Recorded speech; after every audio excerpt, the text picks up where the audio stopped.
Maintenant qu'on a terminé les cartes UV donc, de notre jonction de lames, on va pouvoir passer donc, à la carte UV de la colonne. Donc du coup, on va décocher donc, les collections qui ne sont pas nécessaires pour l'instant, et cocher la collection de la colonne.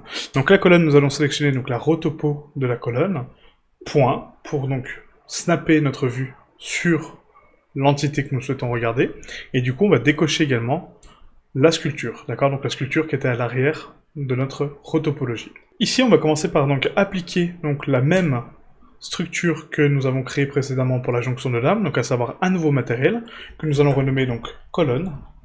Et ce matériel, nous allons lui appliquer donc la texture image que nous avons créée auparavant, donc texture image, sélection d'image, UV grid, pour avoir donc la carte UV. On va repasser donc notre UV grid en grille UV, d'accord, pour avoir donc l'étirement des textures. Et là, nous allons analyser un petit peu notre forme pour voir comment on va la texturer, quelles sont les parties que je veux séparer sur mon mesh pour pouvoir les texturer à part. Donc du coup ici notre colonne donc, est divisée en 3 parties que je peux identifier, donc à savoir donc la base, on a ensuite donc la structure osseuse à l'intérieur, puis notre colonne en soi. Donc là on va commencer à séparer donc, ces parties-là, donc on passe ici en mode edit avec tab, on passe en mode édition, on va sélectionner donc une boucle de vertex qui va donc prendre le contour de ma forme, d'accord, donc comme ceci, hop, en mode arrête, hein, comme ceci. Et là, on va commencer donc à séparer cette partie. Donc là, hop, là, je pense que je suis pas trop mal. CTRL E, marquer couture UV. Nous allons déplier cette forme-là pour révéler notre texture. Hop, comme ceci. Donc là, j'ai bien donc, ma colonne et du coup la structure du centre qui se retrouve ici. D'accord? Donc là, elle est parfaitement texturée puisqu'on a donc la même densité de quadrants partout. Elle n'est pas étirée, donc elle est propre. Ensuite, on va donc commencer à diviser donc, la colonne sur sa structure, donc je pense au centre. Donc ici, on va diviser donc, la base déjà, hein, donc supprimer la base de ma colonne, d'accord, comme ceci. Et on va faire tout le tour de ma colonne, voilà, comme ceci. CTRL E, marquer couture UV. On va redéplier cette partie-là, U. Et là, je vois que ma base donc, est un petit peu étirée, d'accord? Elle est un petit peu cassée. Donc du coup, il faut que je la coupe également en axe de symétrie pour la soulager un petit peu, d'accord? Donc là, rappelez-vous qu'elle est creuse. Donc il faut que je coupe l'axe de symétrie qui est ici pour arriver à ma base, puisque c'est un cylindre, et diviser la base de mon cylindre, comme ceci. CTRL E, marquer couture UV. Je la redéplie. Hop.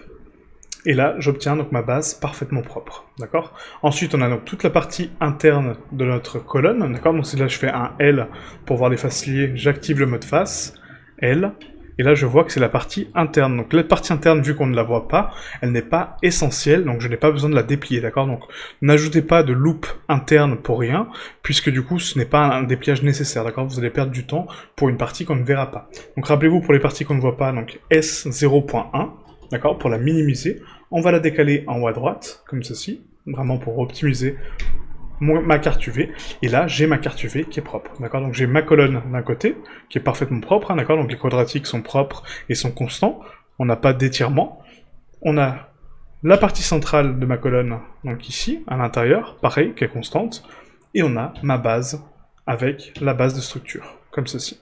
Ok. Cette base de structure également nous sera très peu visible, donc on va la sélectionner en entier, on va faire un scale 0.1 pour la minimiser, et je vais la mettre en haut à droite, encore une fois. Maintenant qu'on a ça, on va pouvoir donc activer la grille de couleurs, d'accord, pour changer donc le type de texture, et là on va replacer les textures correctement. Donc pour ma partie centrale ici, on va pouvoir optimiser un petit peu la taille cette fois-ci, d'accord, parce qu'on a quand même quelque chose d'assez dense, assez grand. Donc on va décaler les éléments qu'on souhaite replacer, d'accord, donc les trois éléments qui sont ici, d'accord, on va les décaler sur la gauche. Hop, et on va commencer à replacer les éléments par ordre d'importance.